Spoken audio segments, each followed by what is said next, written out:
আমাকে যে মানুষটি বিয়ে করল তার আগের স্ত্রীর একটা ছেলে সন্তান আছে। তার স্ত্রী মারা গেছে। এখন তার ছেলেটিকে দেখাশোনা করার জন্য আমাকে বিয়ে করেছে। ছেলেটার নাম রাজু। বয়স 12 বছর হবে। আমিও জেনেই বিয়ে করেছিলাম। আমার স্বামী আমায় বিয়ে করেছিল তার কারণ তার ছেলে রাজুকে দেখাশোনা করার জন্য। কিন্তু রাজু ছেলেটি আমার দিকে খারাপ দৃষ্টিতে চেয়ে থাকত।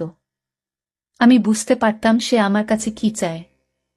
একদিন স্বামী একটা কাজের শহরে চলে গেলেন, আর এর মধ্যে বাড়িতে কেউ ছিল না। রাতে রাজু বলল, মা, আমি আমার রুমে একা ঘুমাতে পারব না। অথচ তার বাবা বাড়িতে থাকতে সে তার নিজের রুমে ঘুমাত।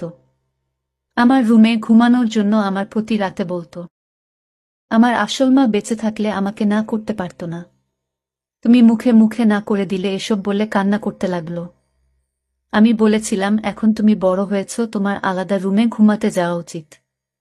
রাজু মাঝে মাঝে আবদার করত আমি যেন তাকে গোসল করিয়ে দেয়। একদিন তার কান্না দেখে এবং কেন আমার রুমে ঘুমাতে চায় এই বিষয়টা জানার জন্য আমি বললাম, ঠিক আছে, তুমি আজ আমার রুমে থাকবে। রাত যখন 3টা বাজে তখন রাজু আমার সাথে যা করেছিল তা শুনলে তোমাদের চোখ কপালে উঠে যাবে। তাহলে আসল ঘটনাটা বলি। তার আগে আপনারা যারা আমাদের এই ছোট্ট চ্যানেলটির নতুন দর্শক তারা চ্যানেলটি সাবস্ক্রাইব করে আমাদের সাথে থাকবেন। আজ আমার বিয়ে হয়েছে। বাকি সব নতুন বন্ধুর মতো আমিও আমার বাসর ঘরে বসে আছি। কিন্তু আজ আমার মনে নেই কোনো সংকোচ, নেই কোনো স্বপ্ন, আর নেই নতুন সংসার সাজানোর ইচ্ছা।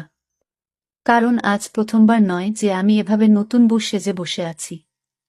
এর আগেও ছিল এরকম একটি রাত যে কারোর জন্য এভাবেই বসেছিলাম। আজ হয়তো সব একই রকম, শুধু মানুষটি বদলে গেছে।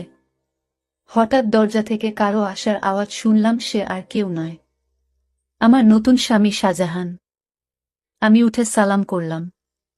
শাহজাহান বলল, সালাম করা লাগবে না, বরং আপনি বিছানায় শুয়ে পড়ুন।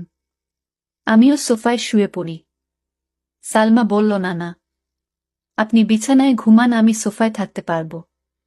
শাহজাহান বলল, দেখুন, আমরা দুজনের কেউই এই বিয়ে মানি না।